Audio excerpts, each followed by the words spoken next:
लोग क्योर हो चुके हैं और अगर हम पिछले 24 घंटे में देखें तो 1074 people have been cured. It is such a positive news that this is the highest number in terms of cured patient noted till date.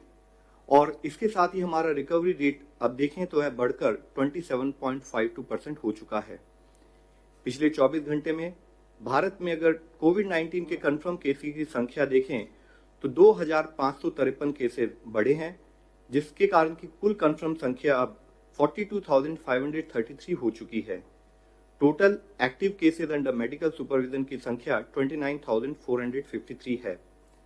अगर हम सभी अपने क्लोज केसेस को डेटा के बेसिस पर एनालिसिस करें और एक आउटकम रेशियो कैलकुलेट करें, आउटकम रेशियो मींस कि जो हमारे केसेस क्लोज हो चुके हैं उनका आउटकम, यानी कि क्या वो रिकवर हुए हैं या डेथ रिपोर्ट हुई है, उसके टर्म्स में मेजर करते हैं। यह हॉस्पिटल में क्लिनिकल मैनेजमेंट के स्टेटस को इंडिकेट करती है।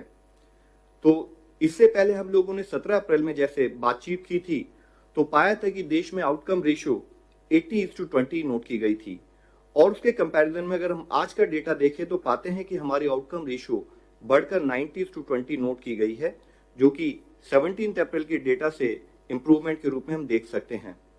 ये वैसे तो जैसे हम हमेशा बात करते हैं कि देश के लिए हर एक डेथ कंसर्न का विषय है, इसीलिए जरूरी है कि हम कोविड के ट्रीटमेंट की डीपर अंडरस्टैंडिंग डेवलप करें, फोकस करें कि हम अपने इस आउटकम को और बेहतर कैसे बना सकते हैं।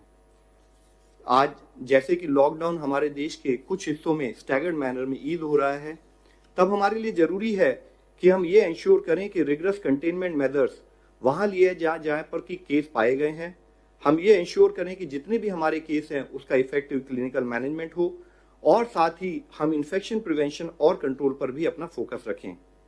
ऐसे पैंडेमिक्स में इससे पहले भी हिस्टोरिकली यह नोट किया गया है कि अगर सोशल डिस्टेंसिंग का रिलैक्सेशन, यानी कि जब हम सोशल मोबिलिटी अलाउ करते हैं उस समय पर सही ढंग से पालन ना हो और रेस्ट्रिक्शन को सही ढंग से इस्तेमाल ना किया जाए तो सडनली डिजीज ट्रांसमिशन रेट फिर से इंक्रीज हो सकता है।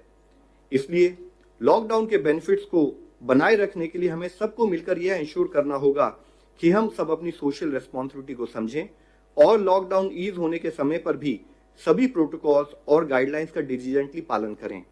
There is a very fine line, complacent होंगे तो फिर से केसेस की संख्या बढ़ सकती है। दूसरी ओर जिन जिले में केसेस अभी तक रिपोर्ट नहीं हुए हैं वहां पर अगर केस आएंगे तो वहां पर फिर से रेस्ट्रिक्शन लागू की जा सकती हैं। हम एक नए नॉर्मल में ट्रांजिशन कर रहे हैं।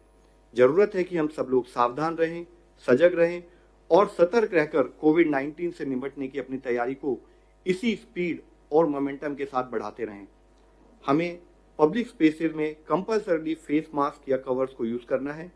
इवन आउटसाइड कंटेनमेंट जोन में भी हमें सभी प्रिवेंटिव मेजर्स और सरकार द्वारा दिए गए दिशा निर्देश का पालन करना है। इसेंशियल आइटम्स को भी खरीदते समय या कॉमन एरियाज में किसी से मीटिंग करते समय भी जो रिलैक्सेशन वाले एरिया हैं वहां पर भी हम भीड़ भाड़ से बचें। लेटेस्ट फिजिकल डिस्टेंसिंग मेजर्स का पालन करें। हैंड हाइजीन, एनवायरमेंटल हाइजीन और रेस्पिरेटरी हाइजीन जैसे प्रिवेंटिव मेजर्स को हमें डिलीजेंटली फॉलो करने की जरूरत है। जैसे कि माननीय प्रधानमंत्री जी ने कहा है कि जरूरत है कि जान भी है जहान भी है, और उसको सुनिश्चित करने के लिए आज जब हम लॉकडाउन को थोड़ा रिलैक्स कर रहे हैं तो जरूरत है कि हम सब लोग मिलकर इस दिशा में प्रयत्न करें कि हम लॉकडाउन ईज करने के समय पर भी अपनी सोशल रेस्पॉन्सिबिलिटी को समझते हुए इस तरह से इंश्योर करें कि केसेस की संख्या ना बढ़े। Please help us to help you. धन्यवाद।